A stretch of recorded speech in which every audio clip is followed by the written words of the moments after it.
Welcome, everyone.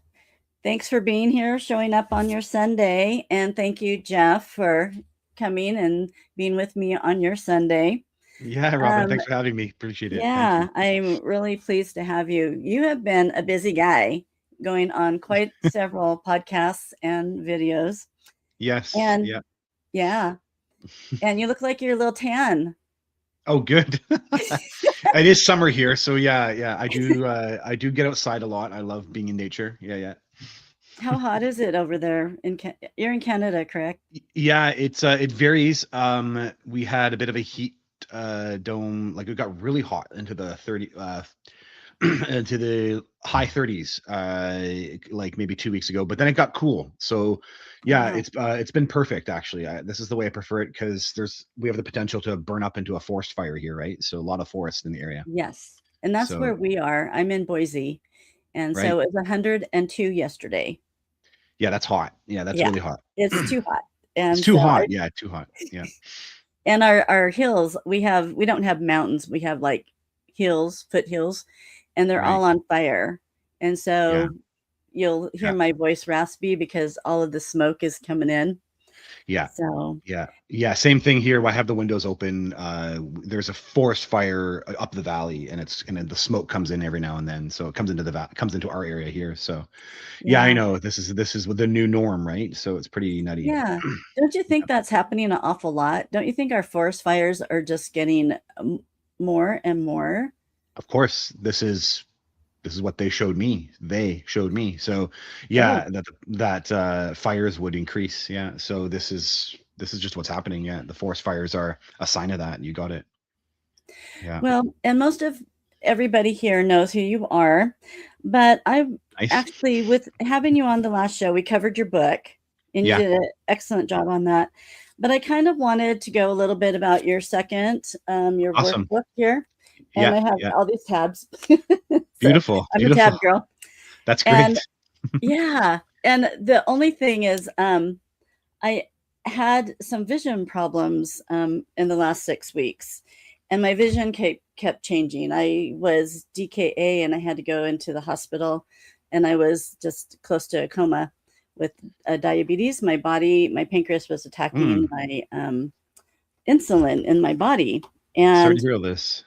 Yeah. crazy. And Yeah. so I couldn't Yeah. read I couldn't read your workbook because it actually was a smaller print for my eyes.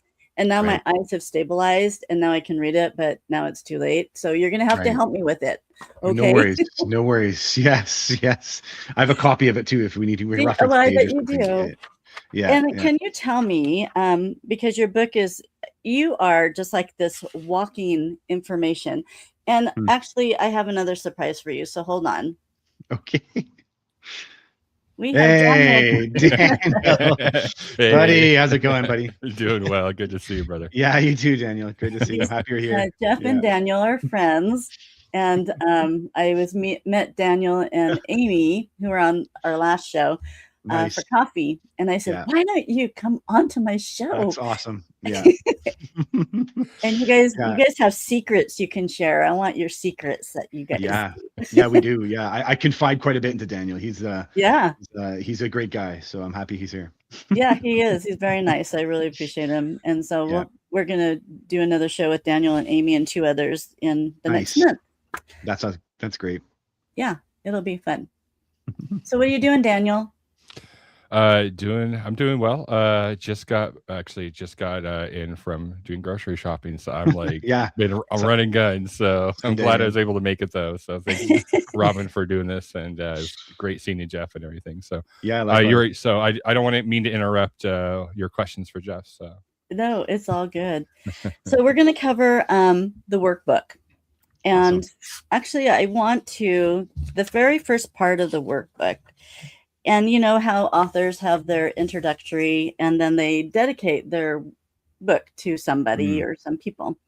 And so I kind of want you, so to, to my blessed guru, I want you yes. to talk about your guru.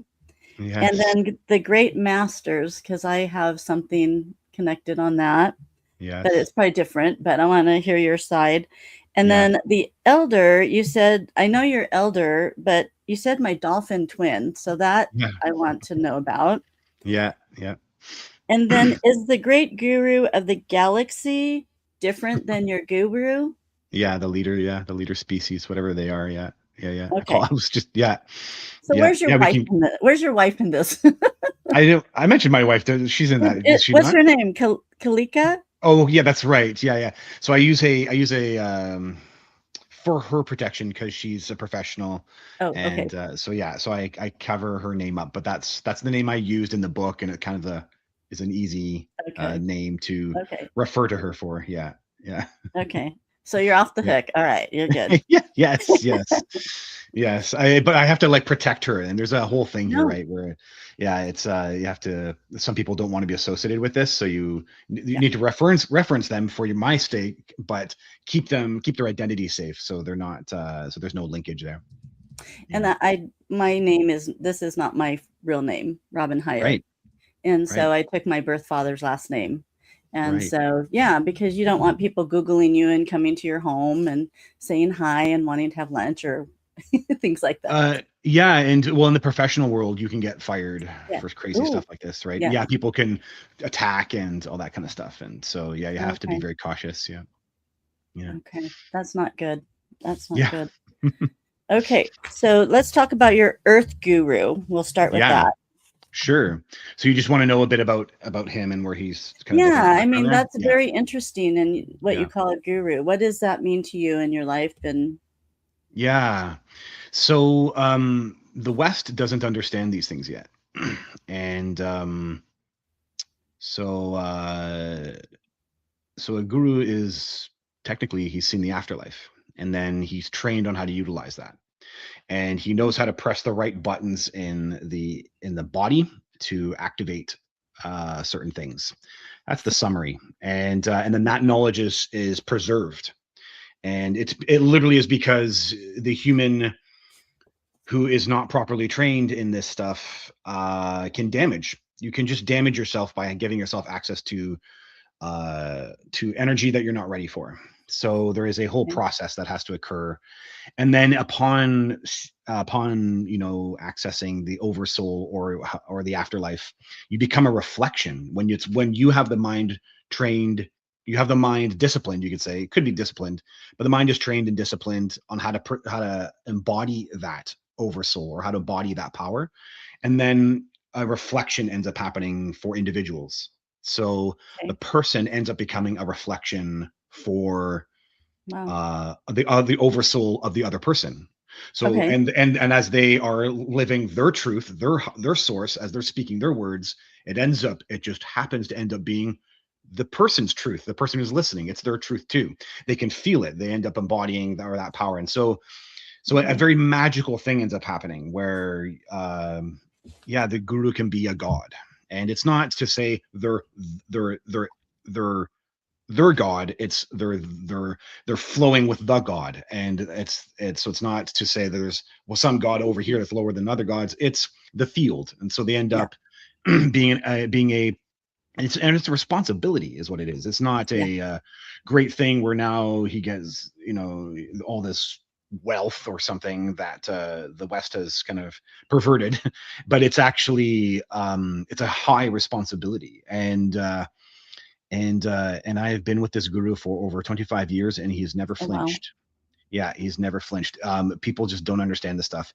And the Bhagavad Gita, the Vedic story of Krishna and Arjuna, the Bhagavad Gita, has a really good explanation on, they call the guru's Gurukesha, which is conqueror sleep, or he becomes resilient to heat and cold. He becomes like he has like this nonstop energy that no human I ever witnessed with my own eyes has. And he can starve and you would not notice. It's these types of things So that it's like a monk, like sure. the Tibetan. Yeah, you got it. And it's Okay. because he's embodying an energy. His pupils are white. His iris pupils are white. So Really? his body is literally changed. Yeah. And so and then that's the core of that. And then he's very, very protective about releasing, this is this is traditions that come back from thousands and thousands of years Yes. that he is now in charge, that he's responsible for, disseminating. And so yeah, so technically I'm a Kabir Pant. So Kabir is a guru, though most people don't know he was a guru. He was a guru in the 1400s, and so Kabir is kind of in line with Rumi, kind of Oh at the yeah. same time, where you had in history where you had the Muslim Empire had overtaken India, so you have this kind of crossover starting to occur with the religions, where the I forget what Rumi actually. Oh damn it! Sorry, I hadn't reminded myself of some of this information. That's okay. But I forgot the name of the my mind is going blank. There's the religion that got formed from the merging of the Islam with Hinduism, formed a whole other religion in and of itself. And so Kabir is kind of an offshoot of that, and as same with Rumi was as well too. And so yeah, so Kabir was a guru who made other gurus, and then I'm from that lineage, and then my own guru found his guru from like in the Himalayas, and it's like that. And then he came to the West, and so it was not a lineage that has ashrams and is very public. It's very, very low key, and it's largely because gurus also. It's a debate how effective a guru can be when they have tens of thousands of followers, and when you have that direct relationship, the guru can impact a greater and those people. So it's more like that. So he's kind of kept low and kept his disciples very on the down low as well too, and a small handful, like a lot of the masters have in histories. They've always had just handfuls of disciples, right? Yeah, just it's a like that. select few. Yeah. Did that help you extend? Did it open your eyes more to the through the veil, or through what you see now? Yes. Yes. Yes. I mean, I would be nowhere without him. So yeah. Okay. And He trained you. Yeah, he trained me. Yeah. And the knowledge about what's really going on with the nature of the universe is actually highly confusing to the human. And these gurus figured it out. And it could be even questioned, what is that source that they got it from, tens of thousands of years ago. But could it have been something else? Regardless, I have a video on my channel, the Brihad Aranyaka Upanishad. So it's one of the oldest philosophical compositions in the world, and they already understood this stuff. So it's very fascinating to see that this is, anyway, what they're doing is right. And then it's all about training your mind on how to kind of perceive it their way, and that ends up being kind of a liberation, because it takes a lot of energy. The human mind wants to soak up, okay, great, I know Vedic, now I want to know Christianity, now I want to know quantum, now I want to know scientific, I want to understand chemicals, and that tendency of the brain is actually just a grabbing thing. It just wants to soak up stuff that isn't always necessarily the truth of itself. So you kind of sometimes have to absorb. So what does that mean, the truth of itself? Sometimes you have to sit with the information you've learned and to truly understand it. Okay. And our tendency is to treat information like it's just facts. And then we've absorbed it, and now I can regurgitate facts. Yeah. But I could sit here and tell you about the absolute, but if you haven't experienced it, you're just learning facts.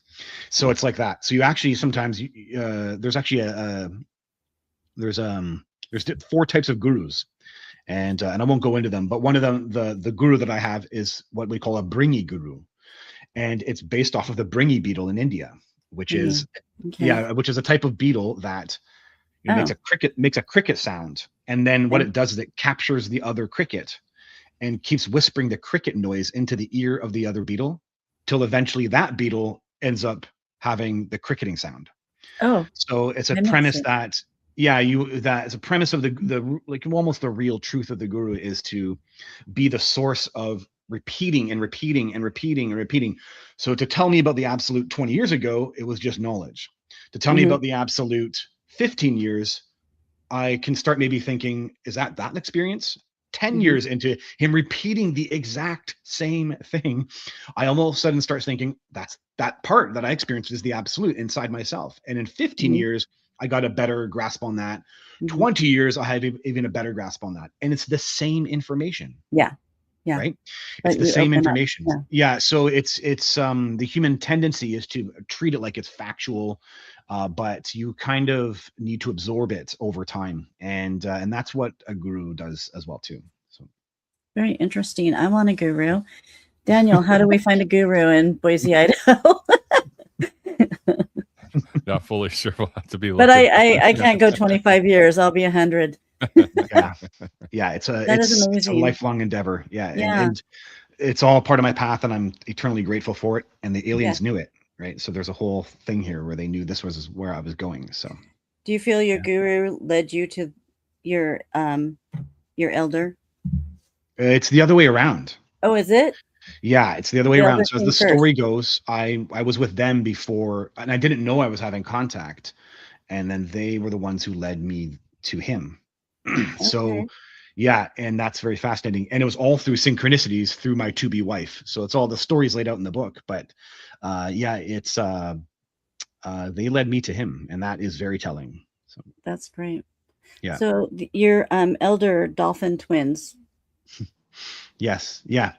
Okay, so that story is actually relayed in the book in my in the The first Rising the one. Alien Yeah. Workbook. Yeah, the first one. Yeah.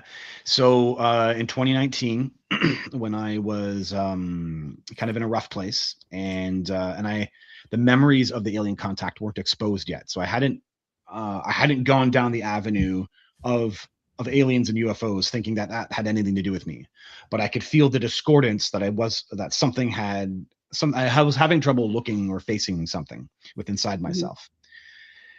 And I was going to make drastic changes to my life in response to this pain or this in response to this thing that I couldn't iron out inside myself. And when I was kind of committing to that in my mind to make those changes, over a couple of days, for whatever reason, I was alone. Maybe my wife went on a trip or something. I can't recall, but I was alone in the house, and I could feel something was in the house with me. And it happened over a couple of days where I didn't really know what to do, and eventually it kind of culminated where I started saying, "Who's here?" Yeah. Right? I was literally speaking to the empty, the empty house. "Who's here? Who's here?" And then I actually heard, "Speak in your mind." And I was like, Mhm. "Okay." And I said, "What are you?" Empathy. And it said, so it only provided an image. It provided first it actually provided an image of, no, I said, "Who are you?" And it provided an image of my guru. So it Oh. was like kind of pretending to be my guru. But the problem is that it was a photograph is what it sent me. And it was very much like something else had looked at a photograph and then just projected that image. Projected it. So yeah, it wasn't the feeling of my guru, it was an image of my guru. It was of a picture that I'm very familiar with. So it was a really strange thing to send me. And then I said, "What are you?" And then it sent an image of a dolphin, and then I heard the word twin. Hmm. And I didn't know what that meant. Yeah. And of course I did absorb it though. Dolphin twin? It's like, and I kind of maybe, on a deeper level felt it was something that was bonded to me.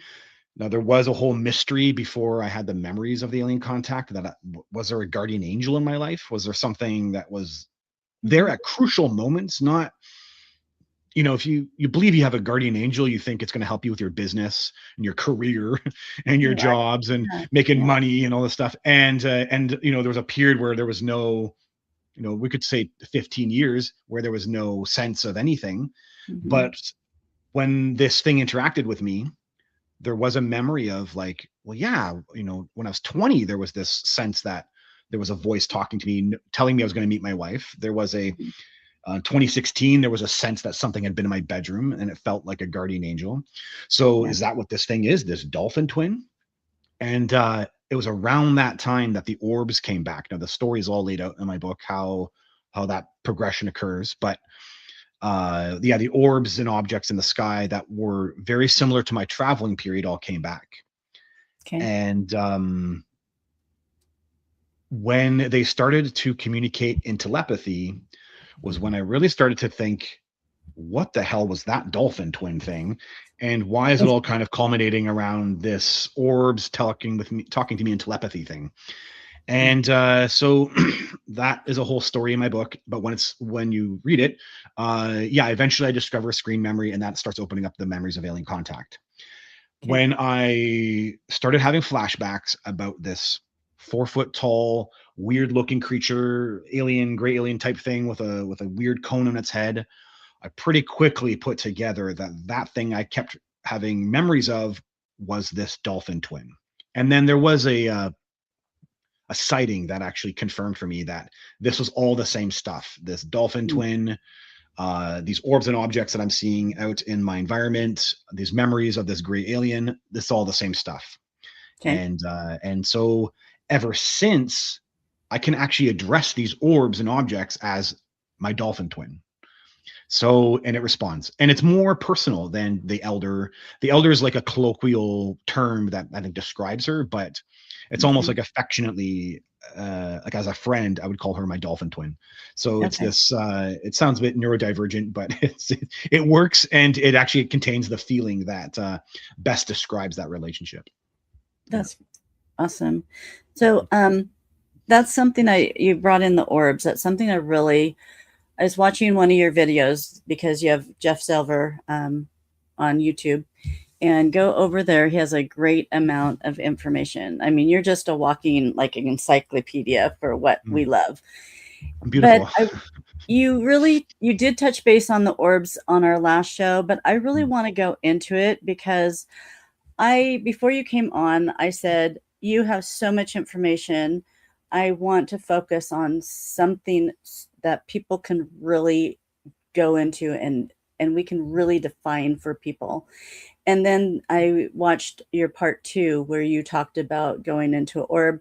I think your twin went into orb, and then some grays went into orbs. And then turned into orbs. Yes. Yeah. Yes. And so, because to me, this is huge. And I'll share a little bit of story after yours, sure. But I really want you to really delve into your feeling and what happened and the feeling that you had of becoming free. Yeah. So you're talking about my first contact event. Yes. And I was 6. Yeah. Okay. Yeah. This was the young one. This was the young one. Yeah. How it all starts. This is how it all starts. So, okay. So I had childhood contact previously, and I wasn't aware of it. And then, trying to grow up and be a 16-year-old thinking, I have to, actually, I was a musician and I was questioning my life actually, but I was, you're very forward focused. And, and I had, been into mysteries of the unknown, as a kid, and out of nowhere, kind of getting more grounded with friends in my 16-year-old, or my grade 11 is when it was getting more grounded. I had this kind of inkling to want to learn more about alien abductions.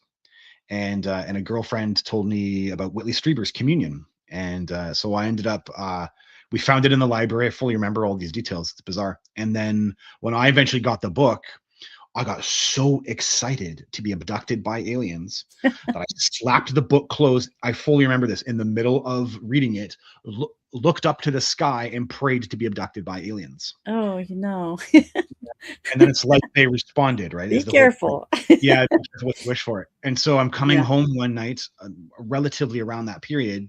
I'm coming home and I take a kind of off the beaten path through my old junior high school, and I'm crossing over a soccer field. And it's probably very true that maybe I had something in me saying like, oh, I hope it's here. And anyway, something happened, and something falls from the sky, and it's the gray alien, but they seem to freeze me outside of time. So I'm not really, that's a whole other part of my consciousness that is now being, utilized.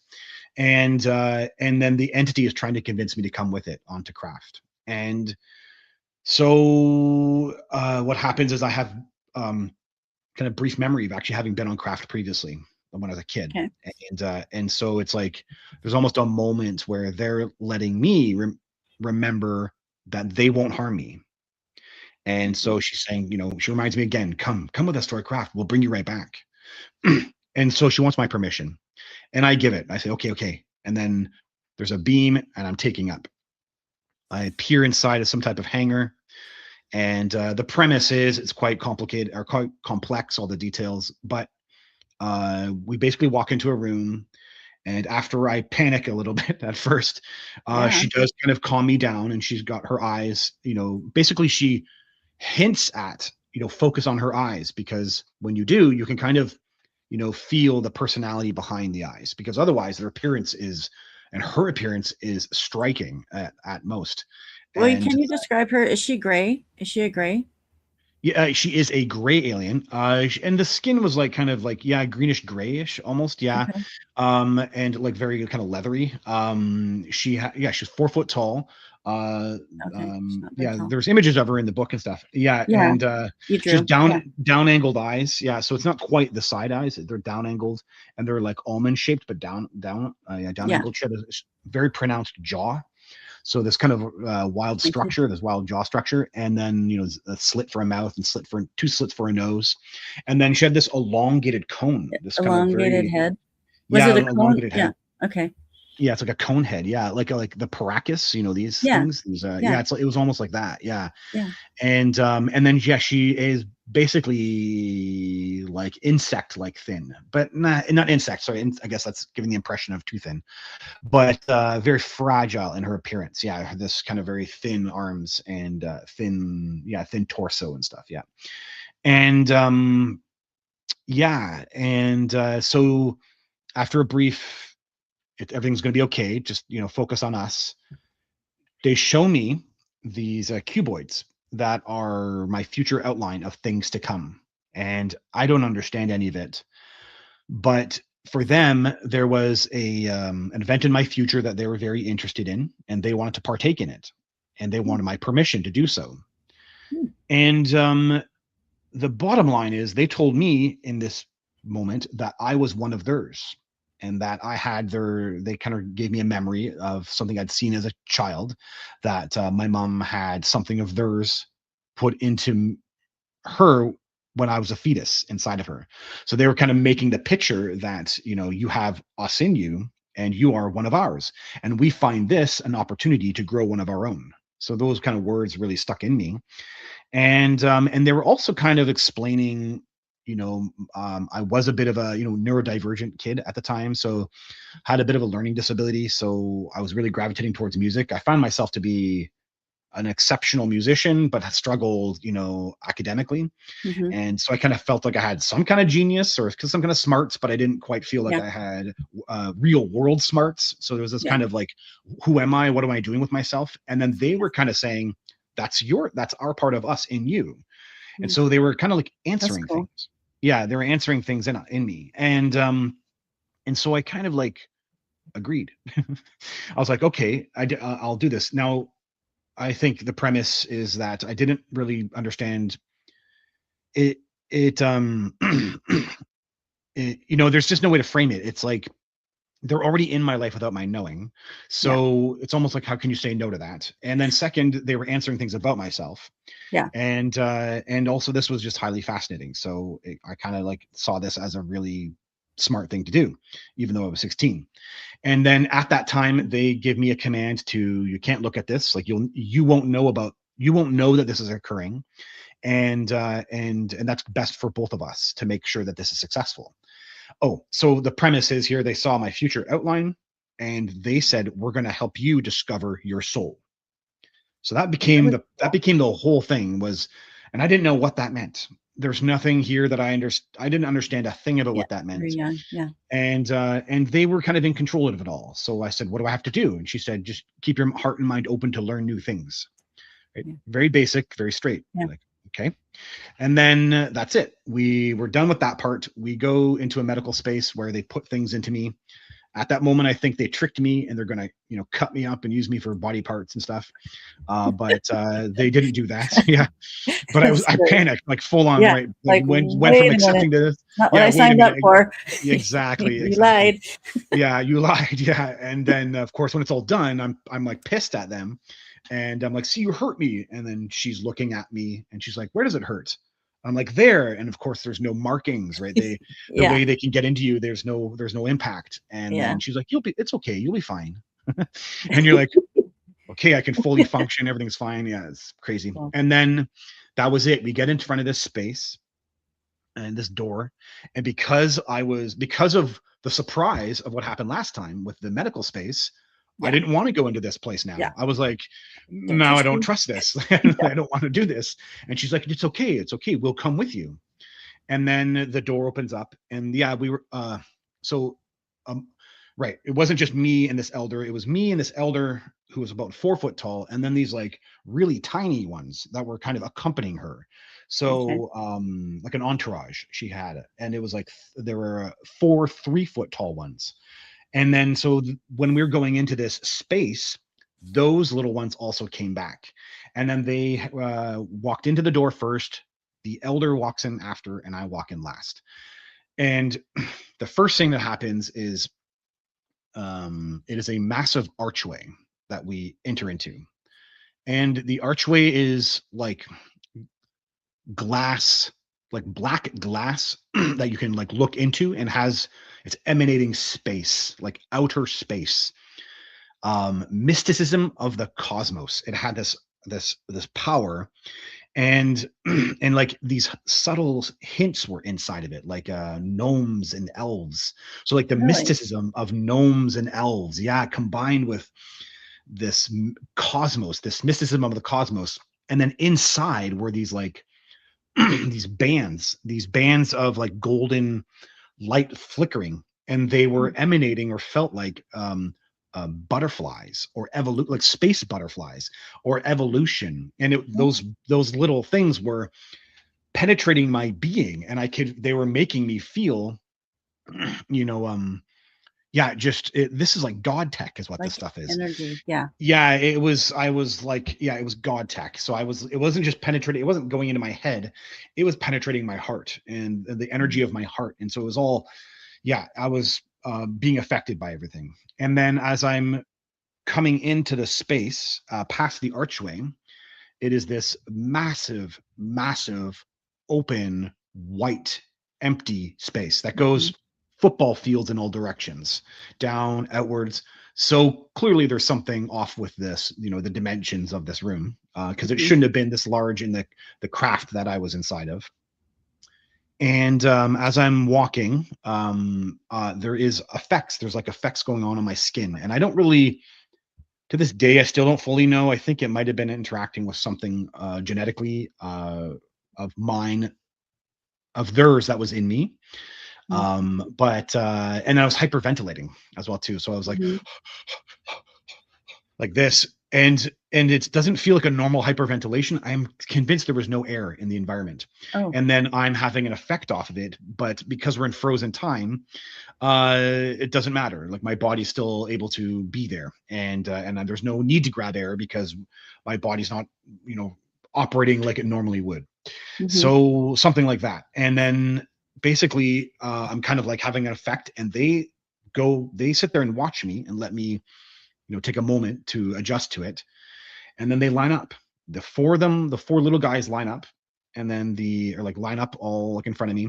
And then the elder is like just a little off to the right. And she steps forward and says, what is going to be, she steps forward and says, what is going to happen is going to be beyond your comprehension. And then she steps back.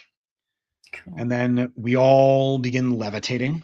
And then it's like light blisters through our body, and specifically my body, and light begins blistering through it. And then there is a very intense sensation of collapsing. So like being crushed, but as an energy form. And what happens is everything collapses. My arms, my head, my legs, and everything collapses into a ball of light. Ball of light. Yeah, ball of light. And then it happens to them as well too. And I even questioned today, I can't tell if it was something, maybe my body turned into plasma. So my body's there too, and it's collapsed, or maybe my body just phased out and now the essence of me. But all these years later, I've like tried to nuancely study all the sensations, and I'm actually convinced I turned into my physical tissue body with the DNA turned into plasma.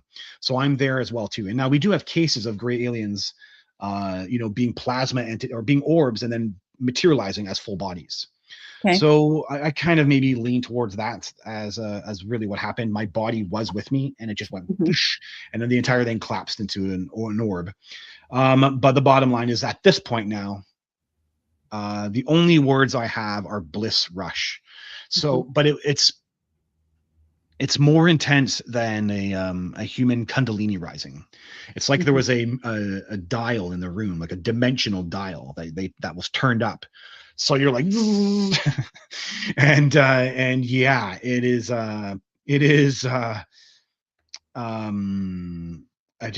just no words.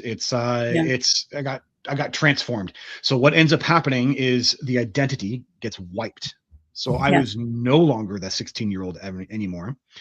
I was this thing. I was this bliss thing. And if there was a way to express it, I would have been screaming out loud with laughter and joy, with this like high pitch, like and then putting my focus into the environment. We all feel the same. So simultaneously, it destroys my fear of them or any idea that these things are any separate from myself. We are all just these energy forms. And there's a sense of sameness. So, and there is like a sense here that the computer is, or the room is a computer, and and it's a God computer. And now we're on like a plane of existence, like a God plane. And then within that plane, I can feel them. And yeah, we are all the same. So there's just no human, no alien, just balls of energy. Okay. And then they start whipping around.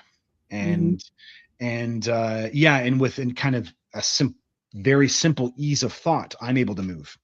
But there is a moment of like used to your body, like you want to move like this. There's nothing to do. There's no feet to move. There's no diaphragm to laugh with. It's nothing like that, right? So you're just this energy form, and you move with thought. Basically, you move in the room very easily with thought, and they were just like partying. It was this like, it's like a rave is what it is. When humans are doing raves, we're modeling this inside of us. We want to do this. We want to be in this type of energy state. And there's this free love thing that it ends up feeling like it's this high free love. And I'm telling you, if this comes to humanity, it'll be clear, like, oh, it raves. That's what we were trying to do. We were trying to free ourselves in this kind of like joyful excitement, happiness, love. Yes. And you remove your identity in that state, right? You become one with the group, right? And that's what this whole room did for us. And I can only assume that, you're whipping around. I can only assume the room has a capacity to kind of, materialize thoughts or something, because there were flashes occurring that felt generated from the orbs or generated from the other entities, as if they were like pulsating out light from their awareness. So there was this sense of like flashes occurring, purple and blue flashes, and with light that had boundaries. So like, and it was like light that had shapes and forms to it. It's just, it was insane. And then there's then they start to play. So this type of like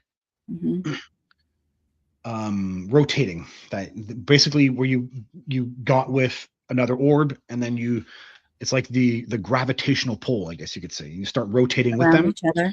Yeah, and then it gets faster and faster, and you tighten up, and then you have kind of a bliss experience, love, and it is a kind of like love making. It is, and it is like and then you blow apart from it, and that we did it several times, and then they were doing it with each other, and and That's just amazing. You had a celestial experience. I mean, that to be able to physically feel that's amazing. Yeah, and it's retained, right? This all gets stored in the experience, and especially because it's outside time. So it is like even now, it's something that isn't too hard for me to draw from, and to study and to think about Yeah. and to analyze. So then it's kind of like that period is done, and then the elder, the main great alien that I'm with, as this energy form, starts changing her shape. So she kind of like starts turning into a circle and starts blowing up bigger and bigger. So she becomes this big circle, and it's a blue vortex. So it becomes so it's Wow. her, yeah, and it becomes this blue vortex that's slowly turning. And Wow. I don't know, it could be like mist or something, or some type of plasma is what the form looks like, but it has a kind of like mist to it, and it's turning and it's blue, and I hear the words come in, and I'm kind of like hypnotized, and I slowly make my way in, and it's all black inside, but except for this blue vortex turning. Okay. And then I get inside, and it gets all black. But off to the corner now. So now what ends up happening is like a sequence, like a show, like something they want to show me. Yes. So down to the corner of my left, so down left, is a dead body. And so the contrast is really clear. All this joy I was in, and now there's a dead body. But the sequence is instantaneous. Over top of it, I can see a sparkling bright white light. And I can feel crystal clearly I'm looking at my past life. So I can now what's happening here is a weird convergence of time. So it feels like it's a present moment experience, while simultaneously I can feel the passage of time. So I can feel this is an event that occurred like 70 something years ago, even though I'm 16 years old. Yeah. Or the guy who thinks he's 16 years old is looking at something he can feel was in fact like 70 years ago, while simultaneously it looks like it's happening right now. So what the words I end up saying end up kind of capturing that. I'm alive. I've been alive. I keep being alive. So there's a kind of instantaneous awareness that this is a birth and death life cycle thing. This is a past life. And I'm not really fully framing it like, oh, past life awareness, but I'm framing clearly that I've been alive a lot longer than I knew I was. And I now have all the information from my own awareness that this is, I died in the Holocaust. So, and I want to touch base on that too. Yeah, sure. I was a Jew in the Holocaust, and this is the end of his life, and he's crying. Holocaust. Oh, yeah, and he's crying, and he's sad. This sparkling energy, right? That the 16-year-old is witnessing. He's witnessing a sparkling energy over top of a dead body, and that sparkling energy is sad. It's crying for the life it had. So there's this kind of, I'm having an epiphany, while simultaneously there's this depth of pain for it. And then while crying and sad, the sparkling energy is rising. And there's a sense now that it's going somewhere. And what's the contrast was wild too, because that light, that's the light that there's a level of initiation in the guruship, and one of it is to open up the third eye to see the light body.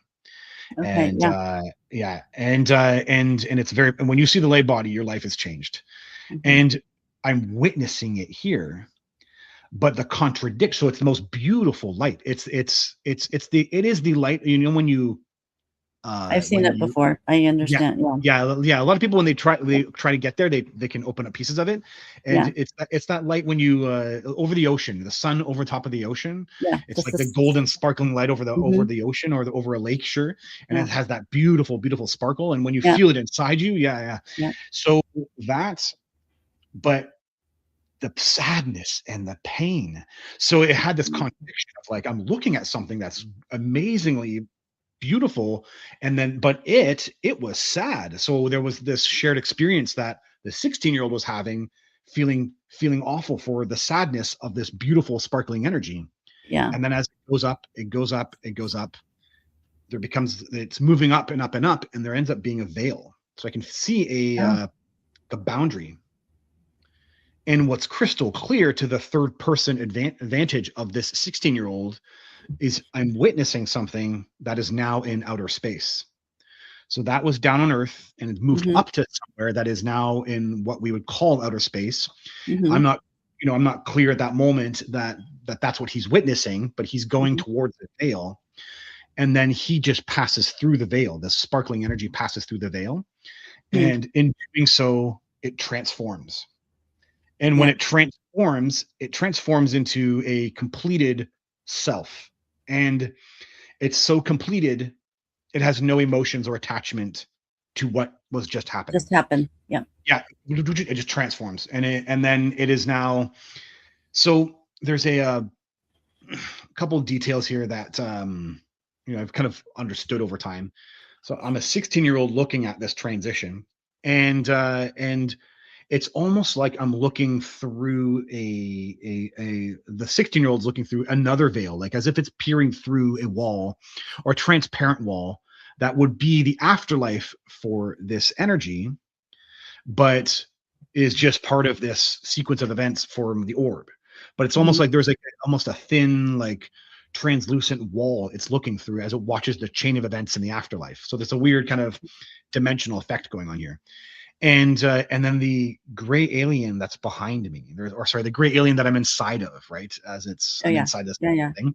It's almost like she's kind of wrapped her arms around me and she's like whispering in my ear, "Watch this." Right. So it's very, very trippy. Oh, what And a. then there's a gray alien, right? That actually approaches this completed energy of me.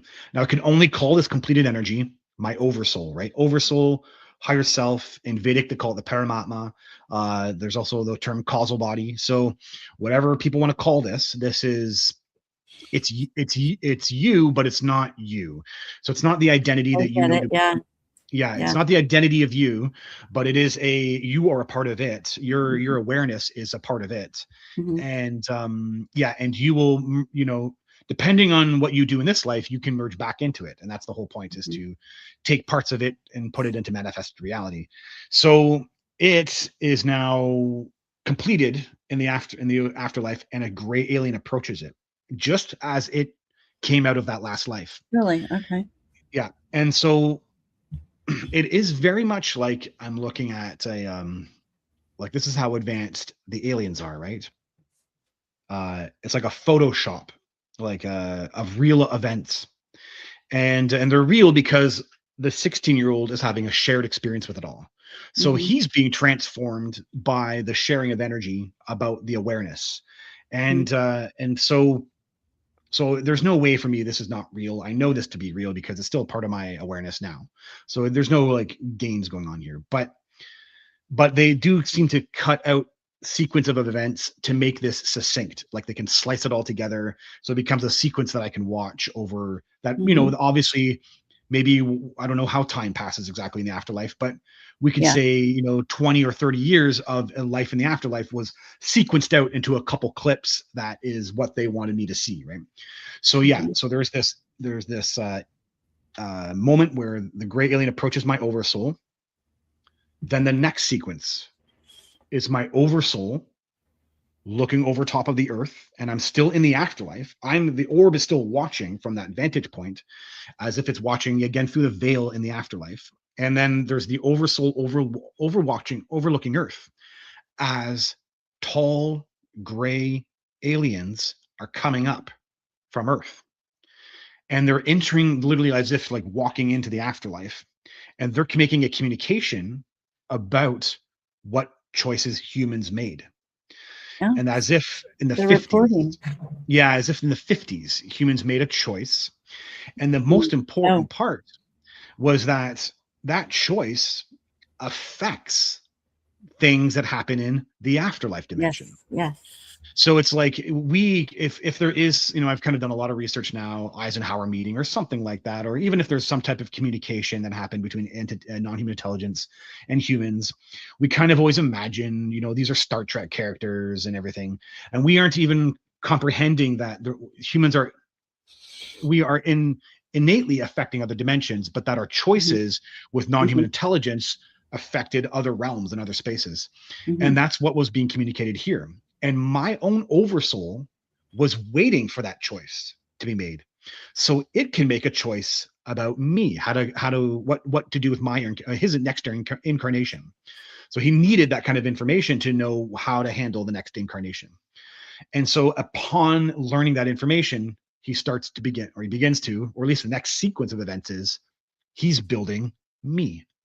Yeah. So Yeah. the next sequence, I'm still this orb watching it all. And my oversoul is in a room, or it's in an environment with a floating grid. And Mm. I distinctly feel the grid is monitoring Mhm. gray alien DNA. So it knows what bodies on Earth have certain types of DNA and have gray. Specifically, we're linked to these entities, the Like DNA that's linked to these entities. information. Yeah, and when I even pulled out these memories and talked about this publicly, I did not know an idea that gray alien hybridize. I've run with that the whole theory now, and it seems to stick Yeah. really well. But there was an ancient gray alien human hybrid species on the planet a long time ago. But I just blurted that out because that was the memory I had, that my oversoul was interacting with a grid that was aware of all that DNA. And then an oversoul could use that grid when it's trying to make some type of plans that in the life of the incarnation that wants to deal with that type of DNA. So it's like, Okay. yeah. So the oversoul is using this grid. And so the grid is basically these nodes, these kind of center nodes, and that had lines connecting to another node over here and another node over there. And the entire grid was basically showing the oversoul how individual bodies connect to soul groups, biological groups, like your family, your nuclear family unit, like a mom and dad, or sister, and then soul groups, and then how those all interconnect with the population. So it's this kind of real large vantage point of an oversoul, at least this oversoul, at least my experience, of how they view humanity and the kind of interrelations that affect each other. And so the oversoul kind of you can go into one, and then within one you can see the relationships, and then where you want to place yourself through a birth and death process. Interesting. Yeah. And then the next sequence of events, I understand this a lot better than I ever have. That was all. So my 16-year-old is watching it all and completely altered and transformed by the shared experience. So he is now become like a reflection of the oversoul, the 16-year-old, as he's like blanked out and blissed out. And so he's containing all that energy. And now they're kind of it's almost like a plane landing. It gets to a lower altitude. So now there's a density forming as this next vision steps in. And it's almost like my oversoul transitioning in the dimension of the afterlife. Oh, there's one other thing to mention here before I go to this next sequence. Sorry. So as I'm having this shared experience with the oversoul, it is kind of like there's this blissed out experience occurring that I pick up. My oversoul is able to split off awarenesses. I kind of get a sense of what it was up to in the afterlife, in between lives. And and it's able to transgress space with ease. So the universe is its playground, if you will, and it's able to easily transgress space with no barriers. And I pick up clearly that the universe has, where humans would look into a space like the empty void of the universe, you would see another dimension there. So dimensions are kind of like there where humans don't see dimensions. Okay. And the impression was crystal clear that the universe's nature is dimensions stacked on top of one another. And the only way I translated that was layers of lands. So a whole other land, like a plane, is sitting there, and then another plane is just right on top of it. It's like another land. And you just have these dimensions kind of stacked on top of one another. And there was almost like an impression of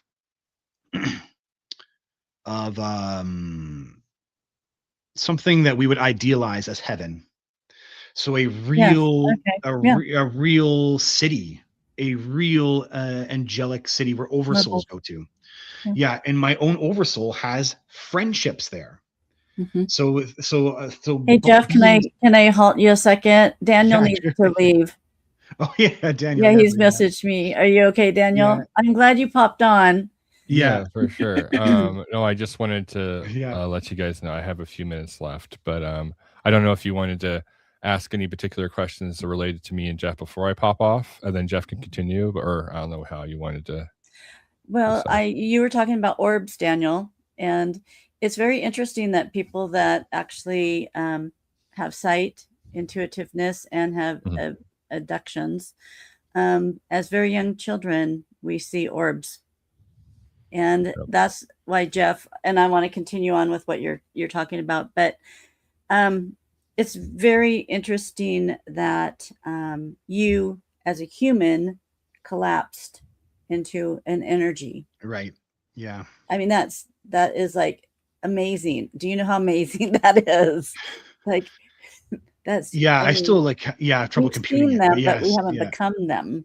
Yeah, yeah, and it was assisted with this environment I was in, the dimensional room. But yes, it is, but it's a Kundalini rising, but yeah, amplified with like a dial turned up, a dimensional dial. So yeah, I Yeah. know what you mean. It Yeah, gets important to have this other layer of what they are and orbs are in general, because I think yeah, there's been a lot of conversation in Yeah. the public space about them just being plasmoids or just being this other energy form, yeah, and it's still multitudes of level diluted of what actually all this is. yeah, I know, like, Jeff had experience with orbs. I've had dream of being an orb outside of craft. I think it's a lot more to the conversation that we have to unpack as we continue to have layers of disclosure in the public space, and us experiencers as we go through our unpacking our own experiences, keeping in that flow state of making sure that we're not just assuming that it's one thing and having to, like you were saying, Jeff, earlier, is like unpacking it layer by layer and let yeah, that information wash over you multiple times, so you have Yeah. multiple levels of awareness of what this larger reality is. yeah. And yeah, so anyway, I just wanted to say Thanks, Daniel. yeah, thanks for Yeah. having me on. It was great joining, Jeff. Much love, Yeah, brother. And yeah, you got it, buddy. I'll leave you to continue to share your story. But if anybody wants to hear more stuff between me and Jeff, we can go to his channel. We've had a few discussions about our experiences that we weren't Yeah. able to go through over in this episode. But we have some back and forth of just our personal experiences. So if anybody's curious. So anyway, much love, guys. Good. Take Thank care, buddy. you. Thank you, Yeah. Robbie. Bye, Daniel. Have a good one.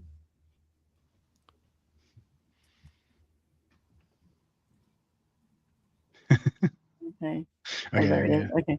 Awesome. Okay. I'm sorry. Do you remember where you were? No, yeah, I remember Okay. exactly where I am, You're yeah. so good. Okay. Yeah, no, definitely. I appreciate this. I haven't actually I haven't delved this much detail into it before, so I really It's appreciate just that. amazing. It's lots of It's fun. just Yeah. so amazing. People need to hear it. People do need to hear it, yeah. And so yeah, I was blissed out having the shared experience with the oversoul, and it's in a realm I believe we idealize as heaven. So Yeah. it's like a city, or it's structures is what it is, and it's really hard to compute because we believe structures are built from physical earth materials, and we have to build and take time to create a stone and then build that up, and then, or maybe it's wood or something. Yeah. So I don't know what makes a structure in a dimensional environment. Actually, I think I kind of have a little bit of understanding. It could be consciousness alone, like a group collective consciousness can make structures. So, but there's a city, and my own oversoul, like Asgard, actually, it might have been something like that, idealized, like kind of as this beautiful golden-like city, angelic and golden-like. And my own oversoul goes there with relationships and has friends that are from other realms. So yeah, it's like that. This is so there was a shared experience of that, and also the sense of sameness that exists throughout the afterlife. That we're all. It's the reason we want to incarnate, because we create individuation. We love being unique, and in the afterlife, a lot of us are just the same. We're all just pure energy forms that don't have much distinguishing. That doesn't have much that makes us distinguish between each other. So we kind of love being in the illusion of creating something unique. And so there was a lot of understanding that kind of came out of that. So then, as if the next sequence, it's as if my oversoul is in some type of like higher realm as it's traversing the universe. It now needs to come and plan, make more effort to plan, or is doing more to plan for this life with the entities. So it's almost like it becomes denser.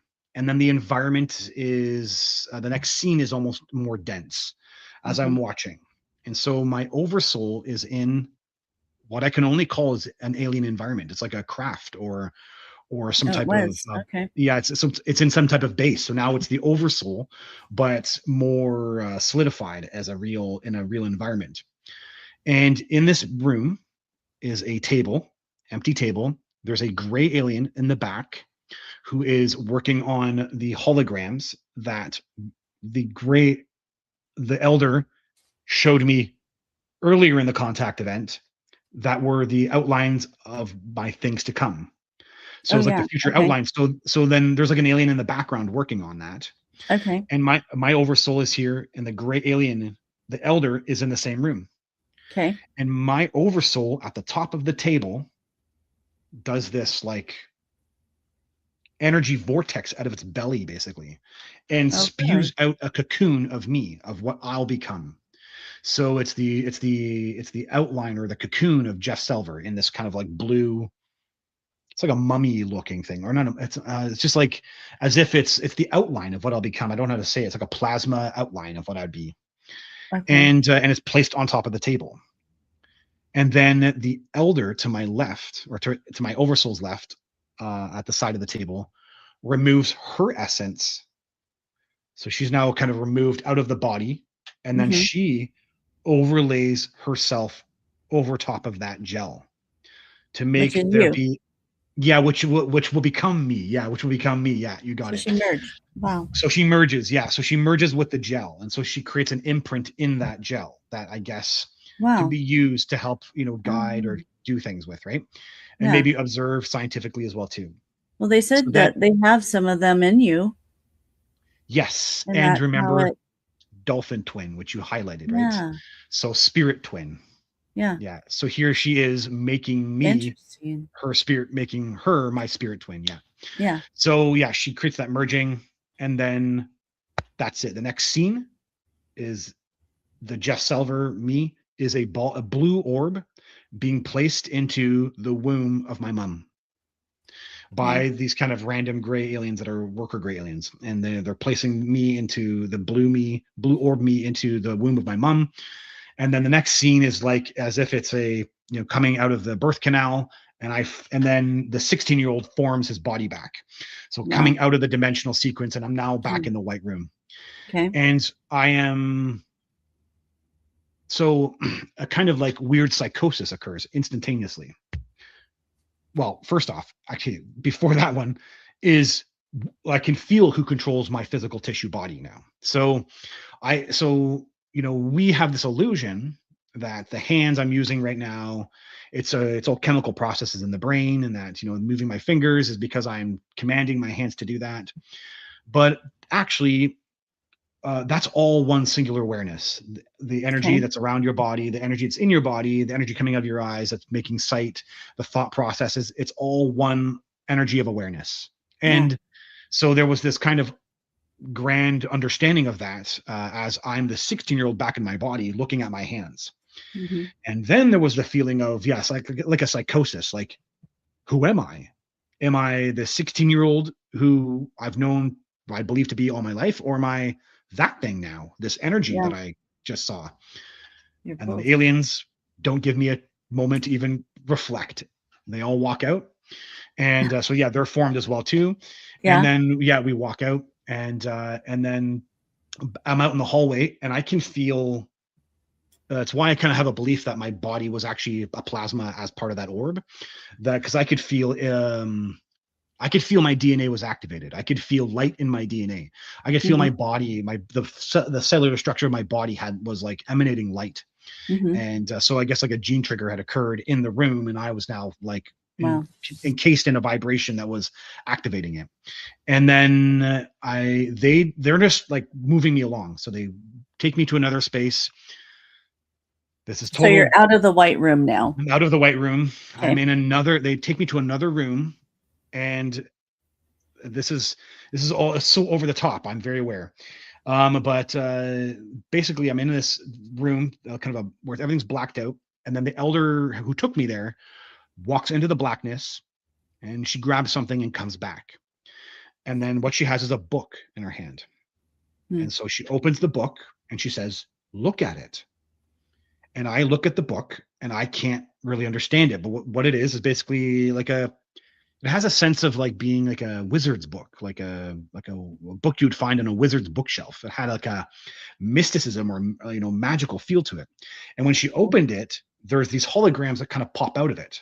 So as if it was like a 3D pop-up kind of book, but the Yeah. holograms were Harry abstract. Potter. Yeah, not unsimilar at all.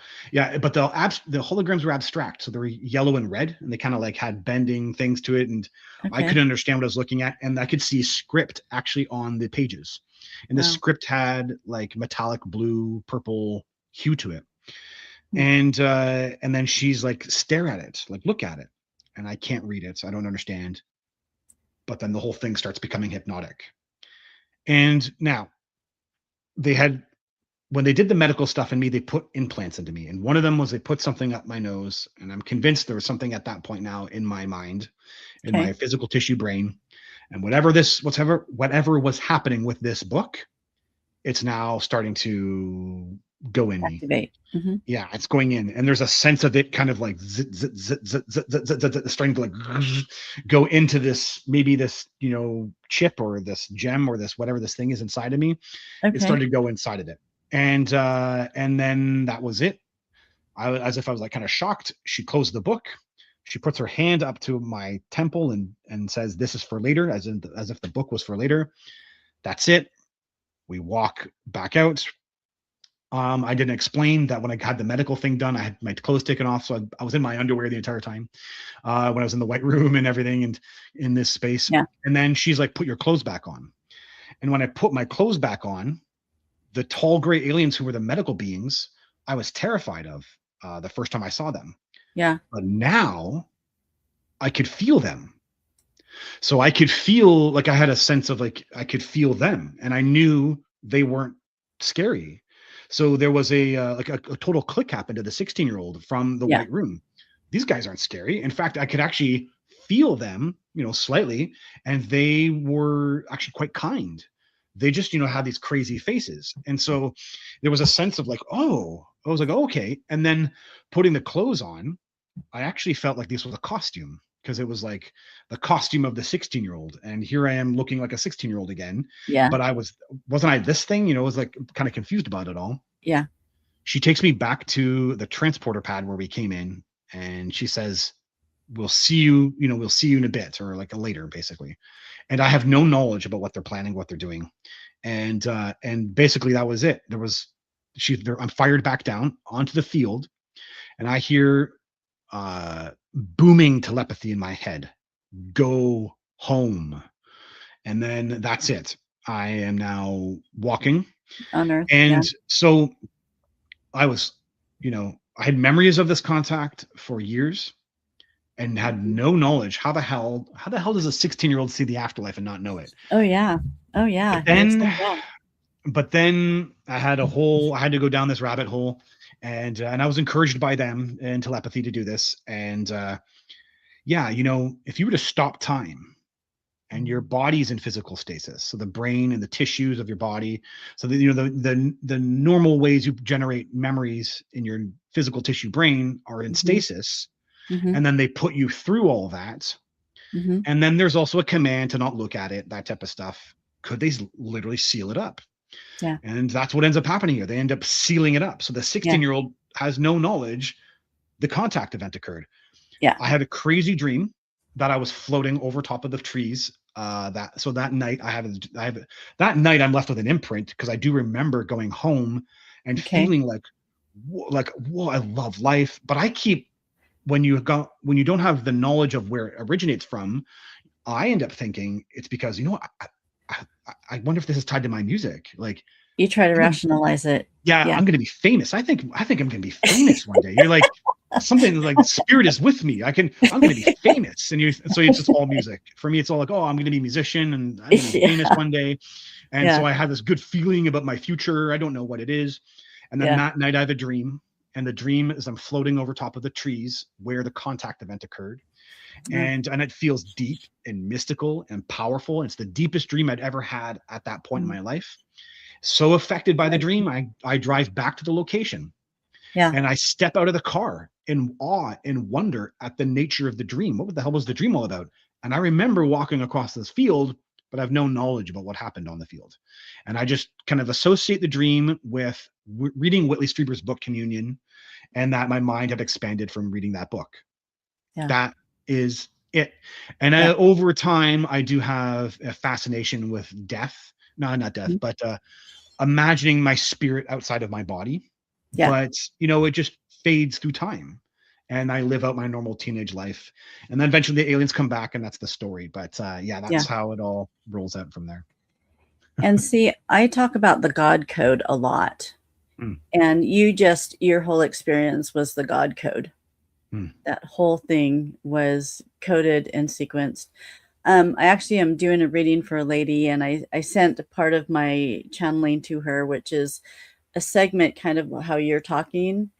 And she, and I hope she doesn't mind, you don't know who she is, but they told me she was a seamstress, but she was a seamstress of codes and sequences that create a grid that will lay upon the earth. And that's the organization of, and her group was called the seamstresses because they're the ones that were the makers of this grid. And before time began, as the earth was being prepared, we had other people up there, like what you talked about, the grid. And the layers are very important. You're talking totally God language. And what you experienced, you should feel very good about, because I don't think too many people will ever have that experience until they pass. It's You're very lucky. Thank you. I mean, it's, and how do you have no choice but to, there's nothing else. You have to be humble about it. You can't have any other thoughts about it. Right. And it's also, I tie it right into the mission. So like it happened because it allows me to have a certain vantage point talking about these entities and these species. And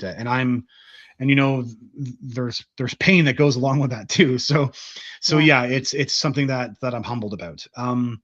And what's interesting, you're not the only one who's connected that grid that I saw with a grid over top of the planet. So I've had several people specifically come to me and say, I saw a grid also, and some of them saw it with aliens, and some of them saw with aliens that there's a grid over top of the earth. Yeah, you got it. And that the grid looks like my grid, and that the grid had nodes you could go into and you could see, spirit groupings.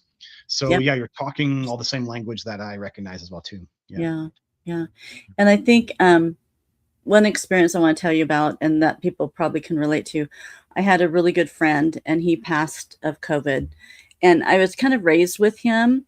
He was like a church friend, and he was in my life all the time, and he was married and had kids, and he died of COVID. What was that, 2023? And my psychic ability started with seeing dead people. And I've worked with detectives and things on cold case files. Wow. So it was very interesting. Like the week that he died, I was sitting home and he just appeared. And he goes, "Robin, how are you?" And I go, "I'm good. How are you?" Your dad, And he goes, "Oh my gosh, I like this orb. Like I am an orb. And I am free, and I'm flying everywhere." And he's laughing and singing. That's awesome. And it's just like what you described, the laughter. I mean, he was just laughing. He was like a kid, and he was just zipping all around. And he goes, "You can't believe I can just go anywhere. I can, see anything." And it was that when you were talking about the laughter and the exuberance and the freedom, Yeah. because you're not a solid body. Yes. And I mean, that's just something that I can relate to with what you're saying, because it's Beautiful. real. Yeah. It's Yeah. real. And it's Yeah. something that you don't experience. Maybe people that do past lives, that are not past lives, that die and come back, maybe they experience that. But and the shimmery, I've had that experience twice. I think Yeah. once with my mom. I had a surgery on my head, and I was recovering, and I woke up to white shimmering going all the way up, but it went into like a body form, but it was Beautiful. all the shimmery, that just like glitter and sparkle and light. And it's just like, I just staring at that going, okay, is this my meds? Creating this. Yeah. And then I had Beautiful. another one that was yellow. And I think and it was very interesting, because the one over here, I don't know the meaning of it, but it woke me up because it made kind of a sound, the light shimmer, and it was yellow. And then it went like this and went through the wall. Whoa. And I Beautiful. don't know who that was or why I had that experience, but you're going, that was the most beautiful thing I have ever seen in my whole life. Right. And you've seen that. Yeah. In this context, yes. It's yeah. Powerful stuff. Absolutely. It is. Yeah. And you and I think I wanted to talk to Daniel, because we've all had past lives in the Holocaust. Oh, yourself as well. Yes, I actually had a shaman regress me.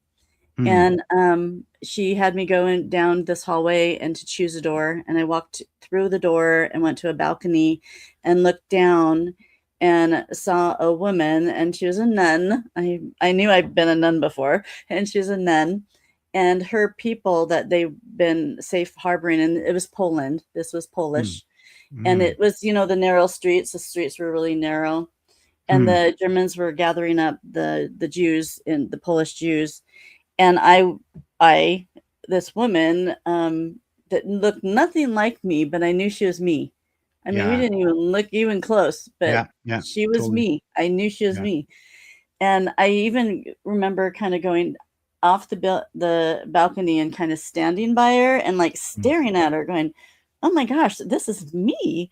And she was trying to fight to keep those people to not go on the back of the vehicles, the trucks. And she was pleading with the Germans, and she was relentless. And so one of the Germans hit her on the side of the head with the butt of his gun to make her stop.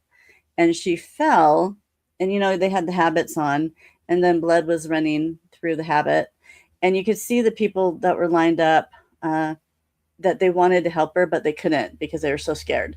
Yeah. And the German was just yelling at her, and she was crawling over to the side, and then got up and left. But it's very interesting because I developed a cancer right there where the German hit me on the head. Whoa. Yeah. And I had to have surgery to have it removed. And it was very interesting because I just felt the Holocaust all my life. And once I had that cancer removed, it was gone. Right. Yeah. And so that was one regression. She did two. And it was very interesting because that was such a, I got to save him. And then the next one, I was a plantation wife. And I was dying giving birth to a child. And I kept trying to hold on to life while I was giving birth because I needed to stay alive to give birth to the baby. Right. And I was just that same angst. It was interesting that they showed me the same, I gotta, stay alive. I gotta help. Somehow that was connected. And just those two experiences of the afterlife affected me to this life. And I really feel it's important for us to understand our past lives. Yeah. I'm a big proponent of that. Yeah. Yeah. You don't want to, like people say, oh, you don't want to be stuck in the past, but it's helpful to spend energy on that. Yeah. To understand, because you are the walking impressions of that past life. Yeah. So and your choices now are tied to choices you made at that time. So it's good to spend at some point a period of someone's life to understand what your past lives were. Yeah, I agree with that totally. Yeah, and you carry it with you, and maybe this life Yeah. is to let some of that go and resolve Yeah. it. That's the idea. Yeah, it's the idea is to Yeah. offset something that happened in the past to change that. That's correct. Yeah. Well, Yeah. Jeff, this has been great. I really appreciate you Yeah. coming on and spending your time. That I really so glad you went through that, because I want people to Thank you. rewatch it, because Yeah. that is amazing. You had an experience that very few people in this world will ever have.